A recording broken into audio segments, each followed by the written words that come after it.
In this lecture, we will review some common congenital heart diseases.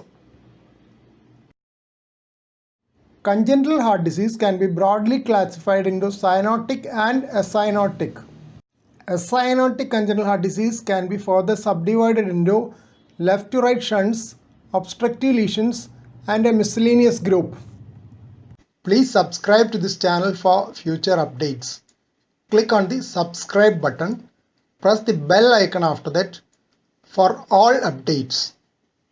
Cyanotic congenital heart disease can be classified into those with decreased pulmonary blood flow and those with increased pulmonary blood flow. Left to right shunts include atrial septal defect, ventricular septal defect, patent ductus arteriosus, and aortopulmonary window. One person can have more than one of these shunts. Large left to right shunts can induce the development of pulmonary hypertension and lead to reversal of shunt later. Then they develop cyanosis and is called Eisenmenger syndrome. Left to right shunts are subdivided into pre-tricuspid and post-tricuspid shunts. Pre-tricuspid shunts are atrial septal defects and partial anomalous pulmonary venous drainage, though the latter is often associated with an atrial septal defect. Post-tricuspid shunts are ventricular septal defect, patent ductus arteriosus, and aortopulmonary window. Of these, aortopulmonary window has the highest chance of early development of pulmonary hypertension and Eisenmenger reaction. Obstructive lesions include pulmonary stenosis, aortic stenosis, and coarctation of aorta. Miscellaneous group of acyanotic lesions include anomalous origin of left coronary artery from pulmonary artery or ALCAPA, congenital mitral stenosis, congenital mitral regurgitation, etc.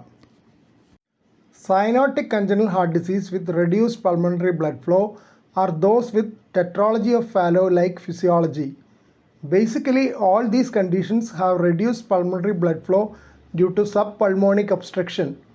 Other conditions in this group are double outlet right ventricle with ventricular septal defect and pulmonary stenosis, transposition of great arteries with ventricular septal defect and pulmonary stenosis, and single ventricle with pulmonary stenosis.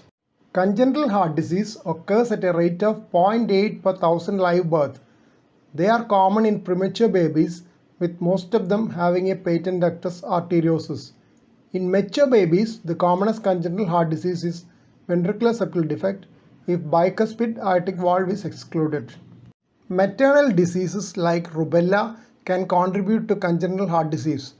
Peripheral pulmonary stenosis and patent ductus arteriosus are associated with congenital rubella syndrome.